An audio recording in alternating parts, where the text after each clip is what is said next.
The land groaned under oppression. For 7 long years, the Philistines ruled with iron fists. They pillaged the harvest, burned the fields, and mocked the God of Israel. The people cried out, and heaven answered, not with an army, but with a child. In a quiet home, to a barren woman, an angel appeared with a promise. You will conceive, and your son will begin to deliver Israel. He was born with purpose, consecrated before he ever drew breath, a Nazirite from the womb. No wine, no blade, no compromise. His life was a vow. They named him Samson. From his youth, the Spirit of the Lord stirred in him. He was not just strong, he was unstoppable. A lion roared, he tore it in two. An army attacked, he crushed them with a jawbone. A city locked its gates.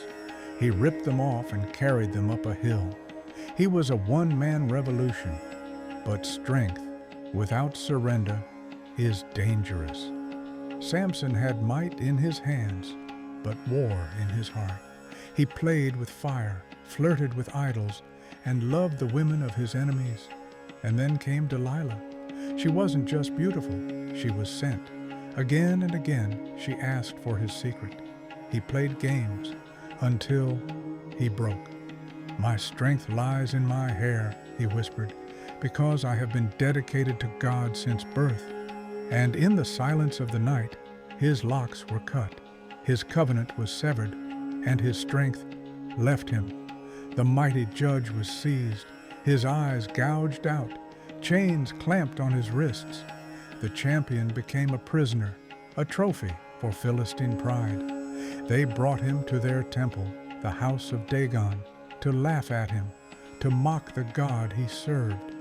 But what they didn't see was that his hair began to grow again, and with it, something deeper, repentance, clarity, a cry. In the shadows of that pagan temple, Samson called out, Lord, remember me, strengthen me just once more. He was led to the pillars, and with arms stretched wide, he braced the structure, and with a final surge of divine power, he pushed. Stones split, columns crumbled, and the temple of the false god fell. In his death, Samson brought judgment upon the Philistines.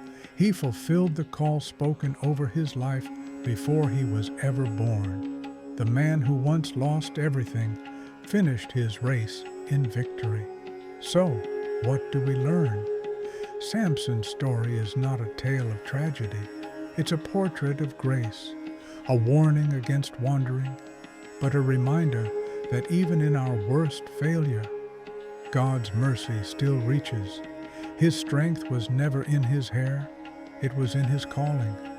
And when he returned to the one who called him, his purpose was restored. Maybe you've fallen, maybe you've wandered far. But hear this, God doesn't discard the broken. He redeems them. He uses weak things to shame the strong. He turns defeat into deliverance. And he's not finished with your story. You may be bound. You may feel blind. But if you call, he will remember, because grace still speaks, and strength can still return.